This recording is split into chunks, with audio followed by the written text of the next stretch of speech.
while we are playing. The candles are burning low.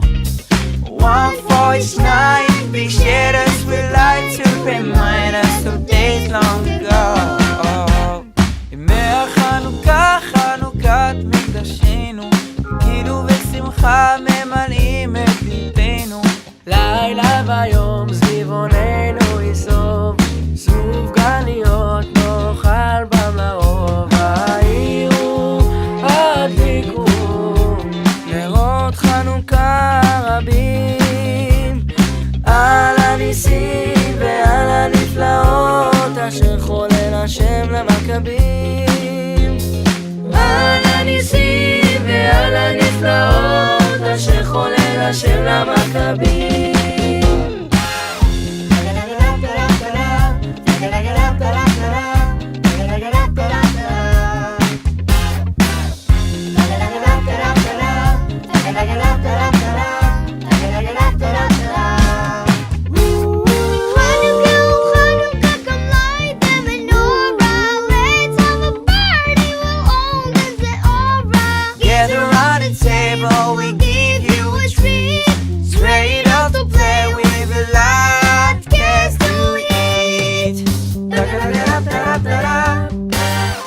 Jóvenes,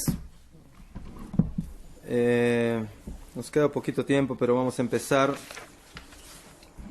Ahora estamos en las semanas que los shiurim son de a partes, no son completos.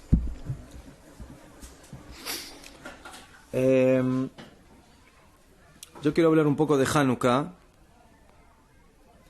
pero para poder entrar en el tema de Hanukkah, primeramente tenemos que hablar de temas un poquito más básicos para llegar posteriormente a lo que esta fiesta significa para nosotros.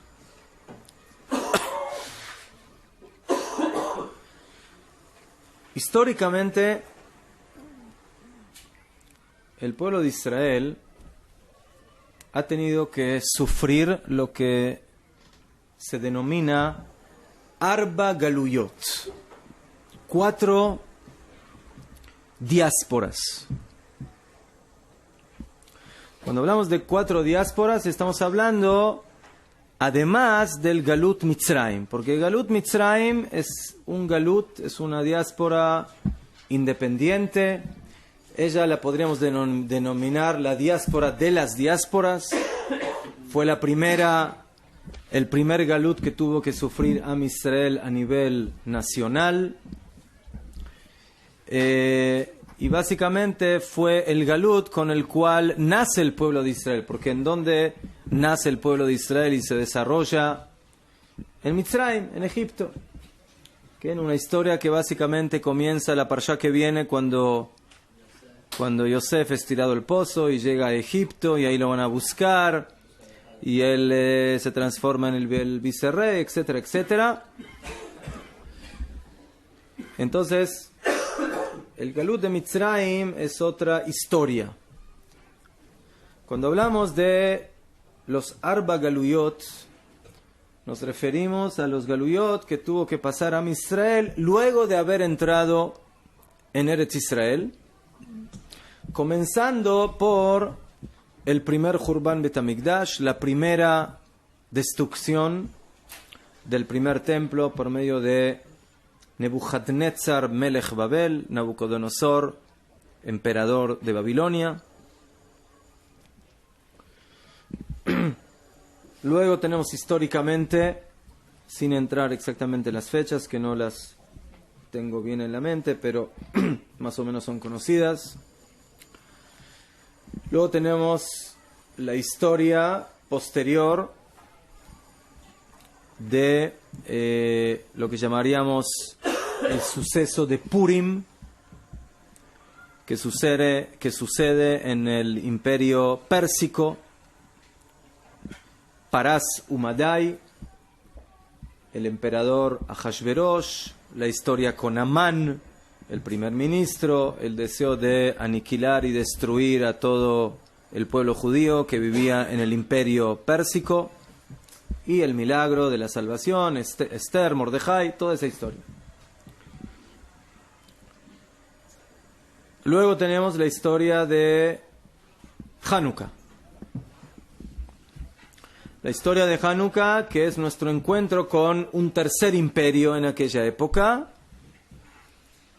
A diferencia de la historia de Purim, que sucede en la diáspora propiamente dicho, en Persia, como dijimos, y en el imperio pérsico, esto ya es en Eretz Israel. El imperio greco-asirio, que es el imperio de turno, básicamente, en ese momento, que domina toda esa zona, que sale en contra del pueblo de Israel, con decretos antijudíos, antirreligiosos, y viene toda la rebelión de los Maccabim, de los Macabeos, de los Hashmonaim, y la liberación del Bet HaMikdash, el regreso al servicio al Bet HaMikdash, al templo, y todo lo que significa esta fiesta, que Bezrat Hashem vamos a comenzar con ella la próxima semana. El encuentro de la victoria de los Maccabim por un lado, el encuentro milagroso del poco aceite puro que tenía que durar un día y que duró 8 días, todo lo que nosotros conocemos básicamente de esta historia. Y luego tenemos el cuarto suceso, que es el Jurban, la destrucción del segundo templo, luego del imperio greco-asirio. Básicamente aparece en la historia el imperio romano. Roma toma la batuta y el dominio básicamente del imperio. En ese momento se transforma en la potencia, y una de las manifestaciones de la fuerza de este imperio es la destrucción de Jerusalén, la destrucción del Bet HaMikdash, del templo, por medio de Tito. Y básicamente desde ahí estamos hablando de un galut, de una diáspora bien larga que nos acompaña de alguna manera hasta nuestros días. Entonces, esos son los 4 galuyot, las 4 diásporas, de las cuales vamos a hablar ahora un poco en forma general, para luego llegar y hablar de manera un poco más específica del galut relativo a la fiesta de Hanukkah. Entonces, en síntesis, el primer galut lo denominamos galut Babel, Babilonia, primer destrucción del Bet HaMikdash. El segundo galut lo denominamos galut Paras, Umadai, Persia, historia de Purim. Tercer galut lo denominamos galut Yaván, de los griegos, historia de Hanukkah. Y el cuarto galut es galut Romi, galut de Roma, segundo Bet HaMikdash, y básicamente el galut más largo que tenemos, 2000 años, hasta hoy, Bediuk. A pesar de que ahora ya estamos en el proceso de la Geulah y del acercamiento del Mashiach, pero sin ninguna duda todavía estamos sufriendo los estragos de este galut.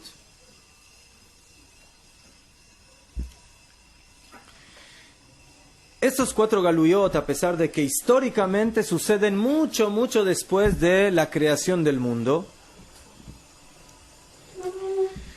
y mucho después de la entrega de la Torah, ya están señalizados en la Torah. Los 4. Y no en un solo lugar, sino en varios lugares.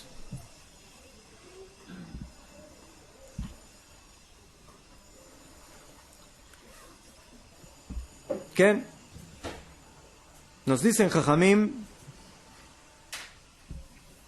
que en el momento que Akadosh Baruj Hu creó al mundo, ya en los primeros psukim de la Torah, en Bereishit, encontramos una señalización de los 4 galuyot y de aquel que va a solventar o va a salvar o va a traer la Geulá, la redención, que es el Mashiach.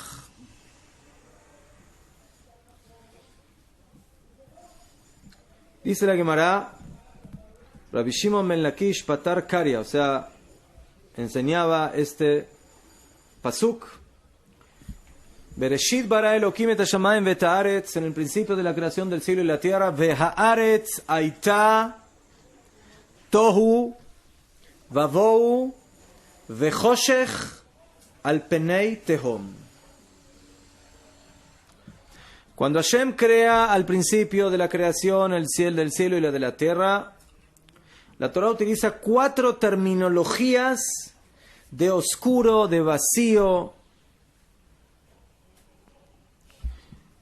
Tohu, el primero. Vohu, el segundo. Choshech, el tercero. Al penei tehom, cuarto. ¿Qué es Tohu?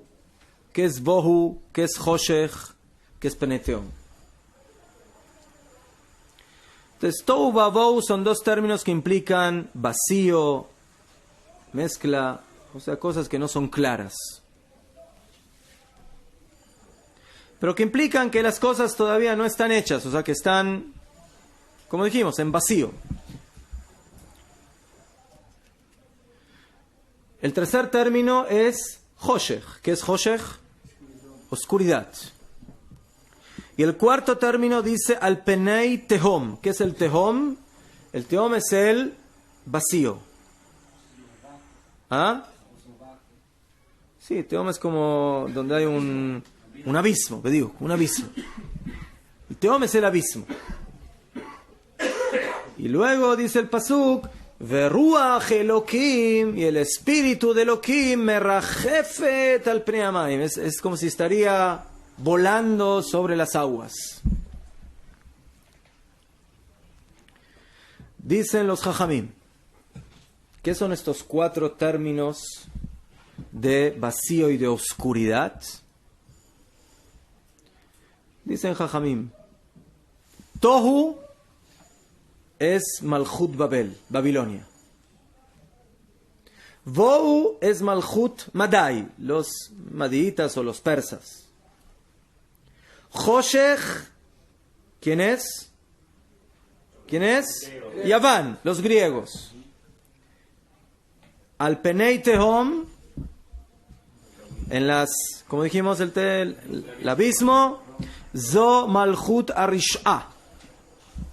Jajamim, en el Talmud, cuando hablan del reinado malvado, sin especificar su nombre, ¿a quién se refieren?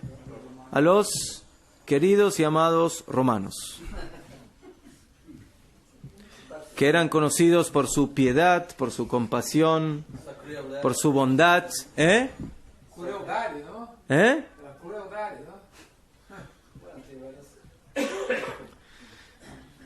Akshav, ¿por qué utiliza la Torah para Roma el término de abismo? Porque Mateo, así como este abismo no tiene fin, o sea, no se le ve el final, así también la maldad de este malchut, de este reinado, tampoco no se le ve el final. Pero ¿cómo termina el pasuk? Un poco más feliz. Veruach Elokim, y el espíritu de Hashem estaba como volando sobre las aguas. Dicen Jajamim, ¿de qué Ruach está hablando la Torah? Ze Ruchosh shel Melech HaMashiach. Veruach Elokim, ¿cuál es el Ruach Elokim ese? ¿Qué espíritu de Elokim? El espíritu del Mashiach, que luego de los 4 galuyot se va a revelar para liberar y para redimir a Israel y a todo el mundo.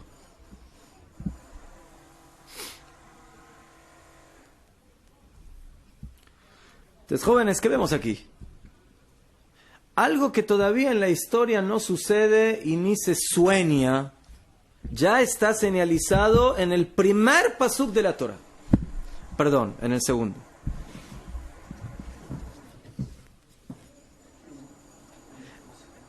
En el segundo pasuk de la Torah ya está señalizada toda la historia de Am Israel.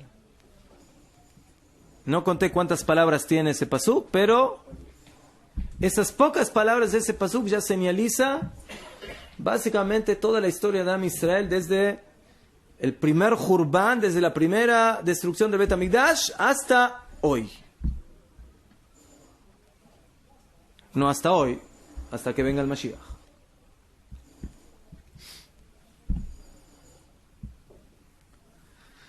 Entonces vemos aquí un gran interrogante.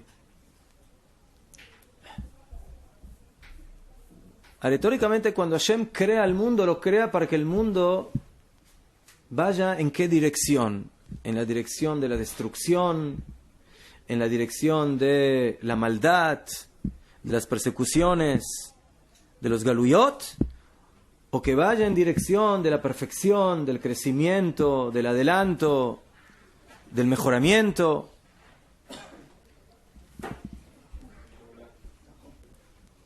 ¿Por qué Hashem, cuando crea el mundo, desde un principio ya nos tiene que señalizar de que Am Israel tiene que sufrir 4 galuyot?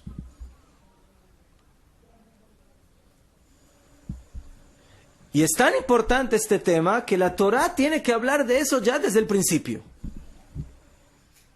O sea, ustedes empiezan a estudiar la Torah, tengan claro de que van a tener que pasar 4, ¿cómo se dice en un idioma un poco complicado? Hecatombes, ¿no? O sufrimientos o persecuciones.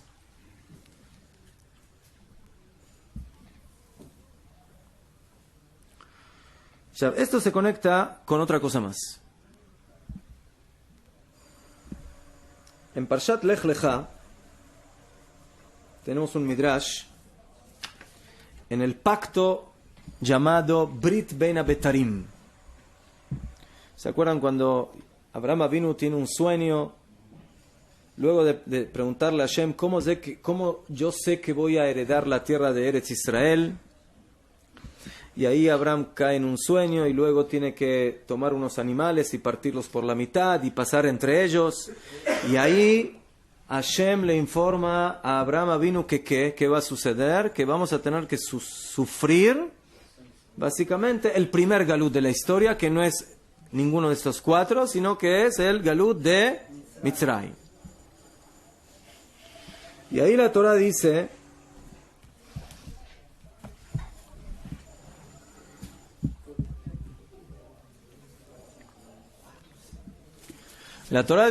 en Parshat Lech Lecha, en el capítulo 15, Pasuk Yudbet, 12.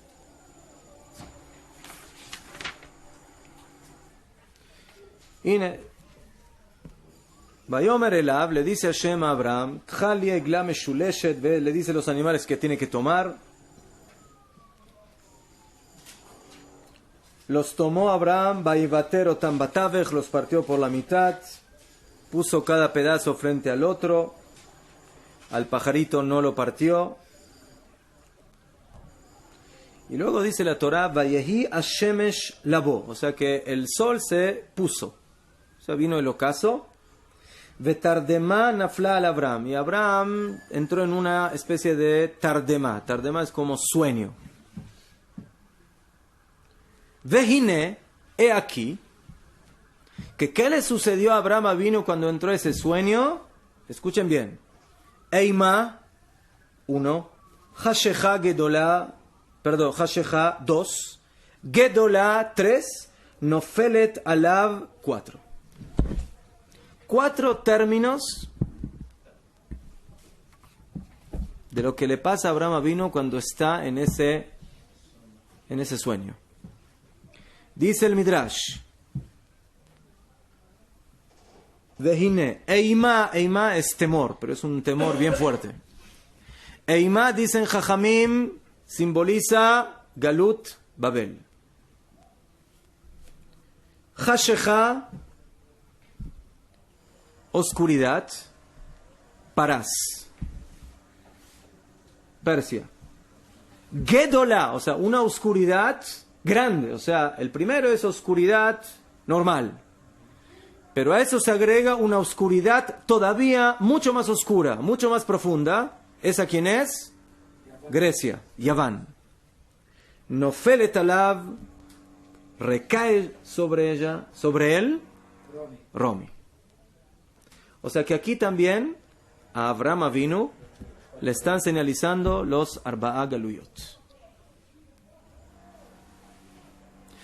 En el momento que Hashem le va a informar sobre el Galut de Mitzrayim, le dice, Galut Mitzrayim es el, ¿cómo se dice? Es el prototipo, es el, ¿cómo se dice? Es el primer plato. Es el comienzo. ¿Eh? ¿Qué? ¿Cómo? Aperitivo, exactamente.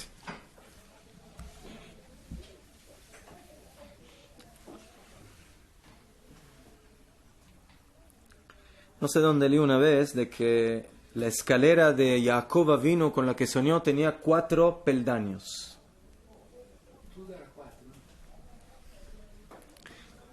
4 peldaños que simbolizan los 4 galuyot.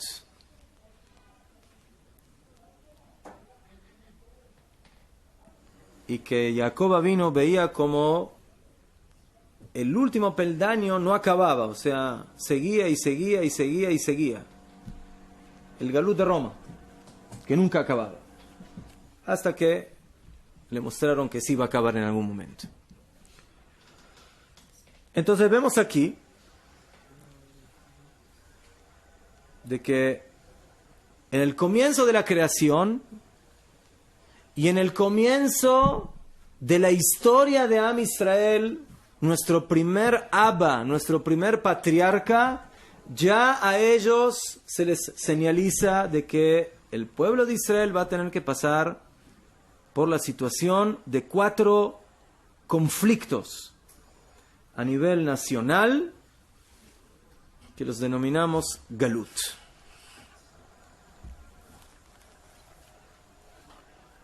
Muy bien.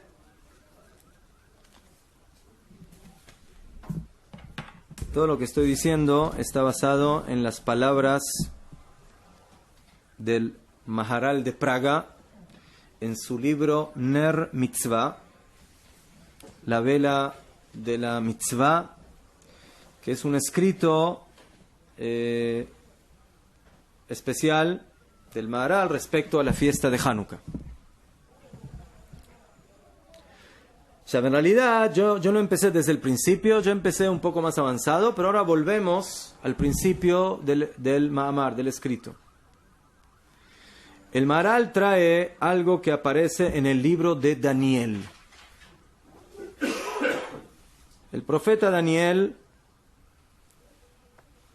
el visionario Daniel, vivía en la época de Nebuchadnezzar Melech Babel, de Nabucodonosor, emperador de Babel, en la época de la destrucción del primer Bet HaMikdash. Y ahí cuenta en el 7º capítulo lo siguiente. En el capítulo 7 dice lo siguiente.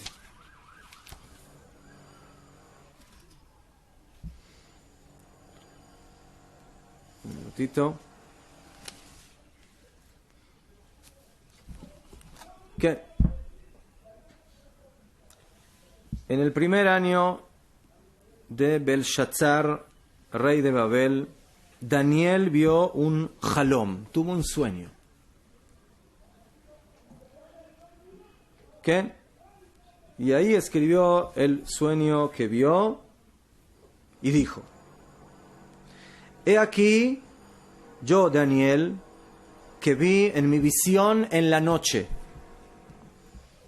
En la noche, ¿sí? Porque estamos hablando de cosas que simbolizan la oscuridad. El galut es la noche. Entonces, Najón, de que normalmente las visiones proféticas y los sueños son en la noche, pero a veces una persona puede tener una visión también en el día, pero esto es específicamente en la noche. ¿Y qué es lo que ve Daniel? He aquí que yo veo, eso lo veo en Nebuchadnezzar, ahora vamos a ver. Arba Rujot Shamaim, 4 puntos cardinales, vientos del cielo que aterrizan de alguna manera en el Yam Agadol, en el, posiblemente es el Mediterráneo o en el Gran Mar. Y 4 Hayot, ¿qué son Hayot? Animales. 4 animales grandes salen del mar, diferentes una de la otra. La primera criatura se veía como un arié, como un león que tenía alas de águila.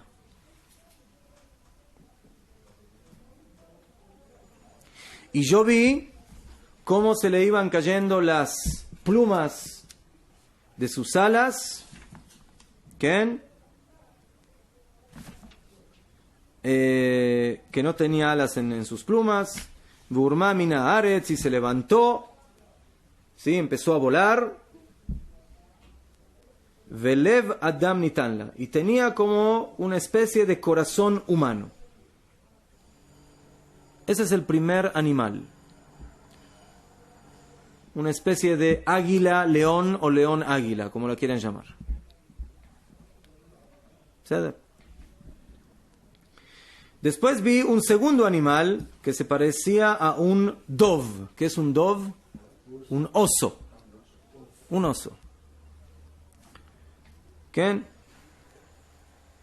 Un oso. Y que tenía 3 slaot, o sea, como... ¿cómo se llaman? Las...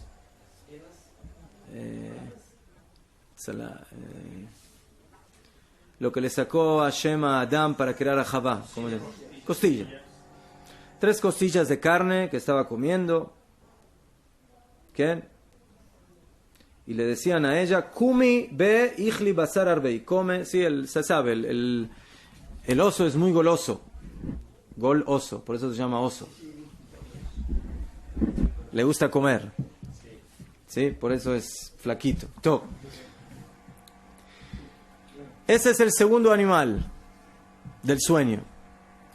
Y luego, Roe Haiti, dice Daniel, vi un tercer animal.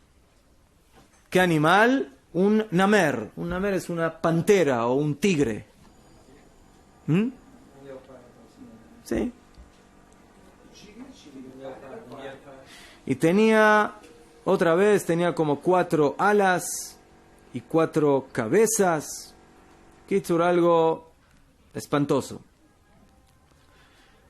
Y luego, dice Daniel, Roe Haiti bejesionot alayla, y salió el cuarto animal.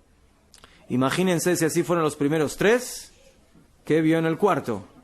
Mejor, ¿qué?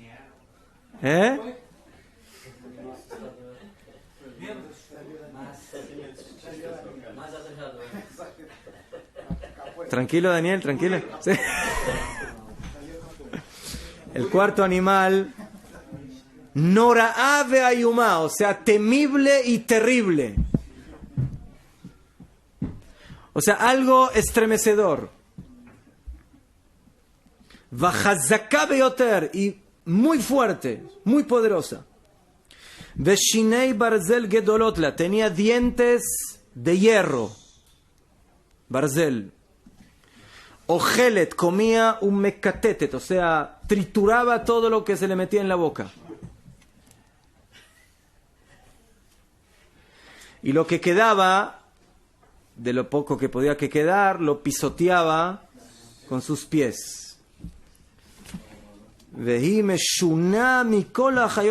era diferente a todos los demás. Los demás animales todavía tenían algo de animal, o sea, por lo menos, un león con alas de águila, un oso con ciertas cosas, pero y el afilo de la pantera, pero aquí era algo que temible, Eser Karnaim la tenía 10 cuernos.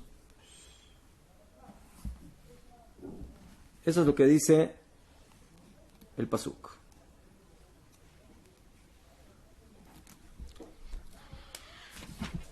Al final esta historia termina.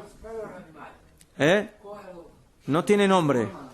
Es un animal sin nombre. Bediuk. Llámelo dinosaurio, yo qué sé. ¿Qué? Eso fue, señores, lo que vio Daniel. Fíjense, 4 animales. ¿Qué significa esto? Que cada animal simboliza ¿qué? Un galut. Si vamos en orden, el primer animal, que es el león con alas de águila, es Babel. El segundo, que es el oso, es Persia. La pantera, los griegos, y el que no sabemos qué es Roma. Roma. El romisaurio. Ya fe. Allá la historia termina. ¿Cómo termina esta historia? Esta historia termina feliz.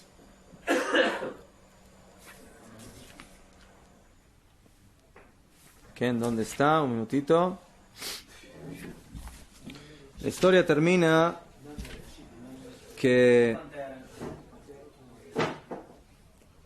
estos animales son destruidos, perecen, ¿quién? Y después hay una visión de un hombre que recibe un reinado eterno en lugar de estos 4 animales. ¿Quién? Que significa básicamente la victoria de Am Israel por medio del Mashiach. Esa es la visión que tiene Daniel. Entonces todo esto básicamente nos lleva al mismo punto. Entonces, como van, Daniel ve esto también antes de que todo esto sucede. Pero vemos cómo en el transcurso de la historia tenemos diferentes sucesos que nos dan la pauta de estas 4 naciones con las cuales nos tenemos que enfrentar. Porque todo esto no fue simplemente psukim, versículos o visiones. Todo esto fue una realidad que se reveló en la historia. Que hubo 4 naciones con las cuales nos tuvimos que enfrentar y que, sin ninguna duda, cada una de estas naciones, que también están simbolizadas aquí en estos 4 animales, tenían una característica especial. Cuando hablamos de 4 Malhuyot, básicamente ¿de qué estamos hablando? Estamos hablando de 4 características esenciales, que en cada nación se manifestó de manera diferente. Y Am Israel tiene que enfrentarse a cada una de ellas. Y aparentemente cuando hablamos de la Geulá, ¿de qué Geulá estamos hablando? ¿Solamente de Am Israel? No, estamos hablando de la Geulá, de la redención a nivel universal. O sea que esa Geulá no solamente incluye a nosotros, sino que incluye también a Babilonia, incluye también a los persas, incluye también a los griegos y también a los romanos. Que en realidad podríamos decir que los romanos son una síntesis de las 3 anteriores. Por eso ahí se ve algo que es temeroso. Porque lo que antes se dividió en 3 naciones, en 3 galuyot, en Jomrim aquí recibimos 3 por 1. ¿Quieres decir algo?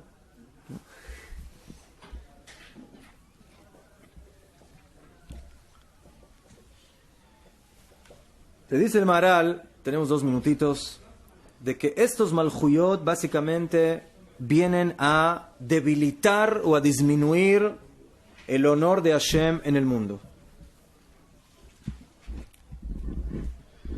Cuando Hashem crea, y por eso esto ya tiene que estar señalizado en la misma creación. cuando Hashem crea al mundo, lo que hubiera correspondido es de que todo sepa doblegarse ante la presencia de Akadosh Baruj Hu, que ha creado todo. Porque todo lo que Hashem crea es para darle honor a Él.